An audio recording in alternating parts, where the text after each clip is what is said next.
So do you struggle with KPIs in your supply chain? A lot of people do, I know. And it's really hard sometimes to know exactly what to measure. There can be so many things. You know, John, the MD of an industrial products company, was faced with that. And let me just tell you a little bit of a story which might encourage you. So John had recently joined the company and he was a little bit concerned about the rising costs of distribution. And in particular, he wanted to have a look at the warehouse and then try and reduce the cost of the warehousing.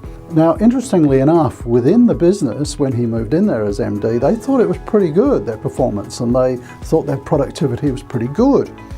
What he did, he was very smart, he picked on one KPI, just one. And think about this for your own business. The KPI he picked on was order lines picked per hour. Order lines picked per hour. And it was a particularly low target that they were currently hitting because of the nature of the product. You can imagine there was small widgets and there was kind of big components as well. But what he did, he was able to galvanize all of the warehousing team behind this one KPI, and they tracked it. It was on TV screens all around the warehouse.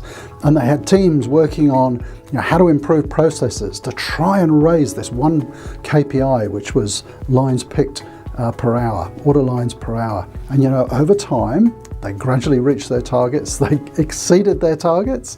And let me tell you the results just from focusing on that one KPI. I think at the end of 18 months, they had a 200% increase in productivity, and their DIFOT, their delivery in full on time, had hit over 99.7%. And that's all just by getting people to focus on the right KPI, one KPI. You don't need loads and loads of KPIs, sometimes just the right one. So have a think about your warehouse, your transport operation, your supply chain. What would be the one KPI that you could select that would galvanize your team to improve performance? What would be that one KPI?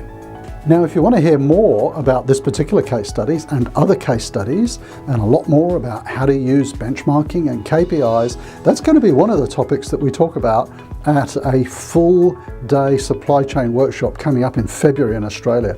It's going to be in Sydney and Melbourne. So if you want to come along to that, just look for 59things.com, and we'll be talking about all manner of supply chain stuff, but KPIs and benchmarking as well. So I hope to see you there.